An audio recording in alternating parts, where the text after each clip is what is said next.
如果你住在新加坡西部，每天早高峰还要和几百人一起在祖屋楼下排队挤接驳巴士去换乘 MRT， 每个月还要为此多花几十上百新币的交通费，那你一定要看懂路交局刚刚砸下重金打通的这30公里脚踏车道网络。不要以为这只是在人行道旁边随便刷了一条红漆，或者仅仅是周末去公园骑车的休闲设施。对于30到35岁，每天在职场和家庭之间连轴转的西部居民来说，这条全面覆盖蔡厝港、油池、五级班让和玉郎溪的30公里车道，它不仅精准解决了你从家门到地铁站那最尴尬的最后1公里，更是新加坡活跃出行政策最核心的落地缩影。LTA 到底在这条车道上藏了多少民生细节？它又将如何无缝衔接你的日常通勤，甚至帮你省下一笔可观的生活开销？熟悉新加坡西部的朋友都知道，不管是蔡厝港、油池还是玉郎溪，这里是典型的高密度祖屋聚居区。对于大多数生活在这里的30到35岁上班族来说，每天最折磨人的往往不是在 MRT 上的那半个小时，而是从家门到地铁站这尴尬的最后1公里。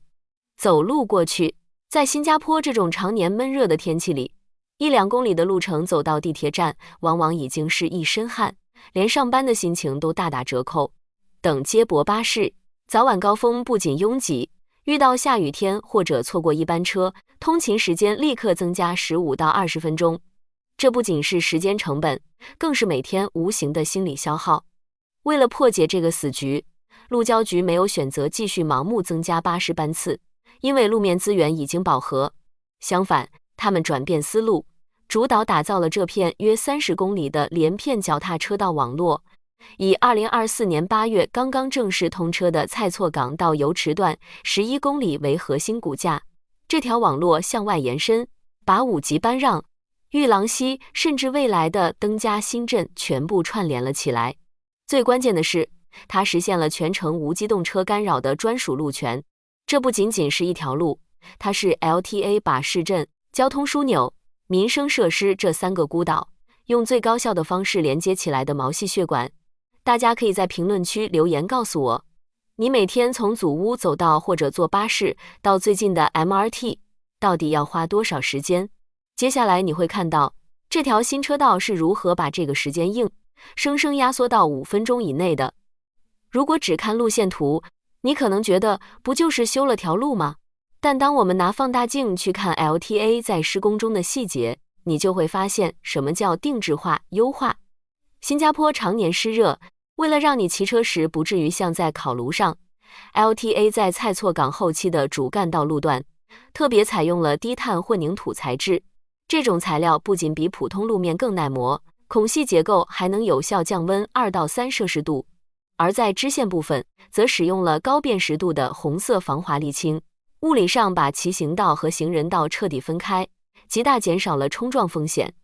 到了晚上，很多人担心祖屋区光线暗不安全，这条车道全程嵌入了夜光导向标识和反光路钉，你甚至不需要额外装强光车灯，就能清晰看清路线。交叉口还标配了骑行优先、行人避让的双语提示。更硬核的是过街安全的升级， LTA 一口气拓宽了22个行人过街通道，还新增了3处自行车专用过街斑马线，搭配感应式红绿灯，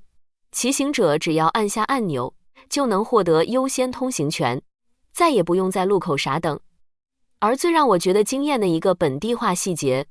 是巴士站后方的骑行专用绕行区。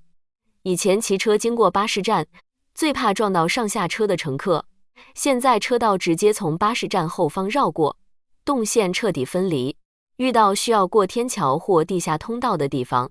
全部加装了自行车推行坡道，无论是推着普通脚踏车，还是略重的电动脚踏车，都不用再扛车上下楼梯。到了目的地怎么停车？蔡厝港、油池、MRT 以及五级班让、轻轨站一口气新增了超过300个专用停车位，甚至还细分出了带锁充电桩，完美适配现在越来越普及的电动脚踏车。沿途每2公里还有一个简易维修站，打气筒、补胎工具一应俱全。这种把安全和便利双重拉满的基建，才是真正适配全年龄段出行的硬实力。基建的终极目的是让老百姓的生活更爽，成本更低。这条30公里车道最核心的价值，就是帮你彻底打通了10分钟生活圈。我们来算一笔最真实的经济账和时间账。先看时间，这条网络无缝覆盖了蔡厝港、油池、文里、先驱4个 MRT 站，以及5级班让、轻轨全线的5个站点。这意味着什么？意味着无论你住在西部的哪个组屋区，只要跨上脚踏车，最长不超过8分钟，你就能抵达任何一个公共交通枢纽。而且它还和西部巴士网络深度联动，登嘉、玉郎西新增的992、870等巴士线，全部在脚踏车道沿线设站，真正做到了骑行转巴士、零步行换乘。再来看经济账，这也是大家最关心的。一个普通的西部打工人，如果每天依赖接驳巴士转地铁往返通勤，每个月花在接驳段的隐形成本其实并不低。但如果你改用骑行解决这最后1公里，不仅省下了等车的时间，接驳成本也几乎归零。对于预算有限的年轻家庭来说，每个月实打实省下几十上百新币的现金流，1年下来就是一笔可观的数目。除了通勤，民生场景也被全面激活。周末想去买菜逛街，车道直达 Lot One、德惠购物中心、油池 Point 和玉郎 Point 4大商圈，完全不需要绕路。家里有小孩的，车道衔接了蔡厝港中学、5级班让小学等6所学校，学生上下学走专用道，避开机动车，家长根本不用每天开车去校门口堵着接送。对于家里的长辈，骑车去蔡厝港综合诊疗所或者社区俱乐部，路面平缓无陡坡，沿途还有遮阳休息亭，不仅省力，还顺路锻炼了身体。这不仅是出行方式的改变，更是日常幸福感的直线拉升。看懂了细节和账本，我们再拔高一个视角，来看看 LTA 在这条车道背后到底在下一盘多大的棋。你以为政府砸重金只是为了让你省点巴士费吗？显然不是。这30公里车道其实是新加坡2030年全岛1300公里脚踏车道宏大目标的排头兵。为什么优先在西部落地？因为西部组屋人口极其密集，出行需求极度旺盛，政策倾斜的边际效应最大。这背后有2层深远的政策意图。第一，是倒逼低碳出行，缓解主干道拥堵。新加坡一直在推行减少用车的 Car Light 社会，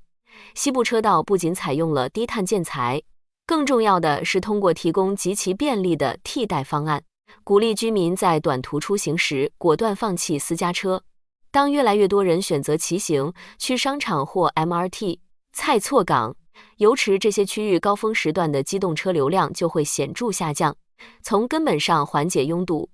第二，是为未来的区域扩张提前铺路。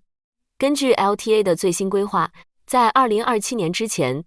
西部脚踏车道还会再延伸15公里，向北无缝衔接克兰芝和林厝港，向东打通5级巴都。届时，整个西部将形成一张总长45公里的超级骑行网络，覆盖西部80%的组屋区。目标非常明确，让西部居民出门即有骑行道。对于30多岁刚刚在西部安家或者准备买房的人来说，这种级别的基建升级不仅仅是出行方便，它实质上提升了整个区域的宜居指数。长期来看，拥有完善活跃出行网络衔接的组屋，在转售市场上的吸引力和抗跌性必然会水涨船高。所以你看，西部这30公里脚踏车道绝不是什么面子工程，而是实打实为老百姓省时间、省钞票的民生大招。它用最接地气的方式把组屋、地铁、商场和学校连在了一起，让每天的通勤不再是一场需要咬牙面对的战斗。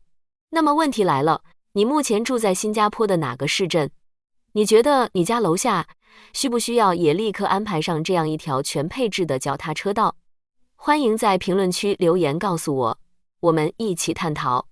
如果你觉得今天的视频对你有帮助，让你更看懂了新加坡的基建规划和政策考量，请务必订阅频道，并打开小铃铛。我是你身边靠谱、专业的政策信息速递员，专注新加坡新政速递与热点解析。我们下期视频不见不散。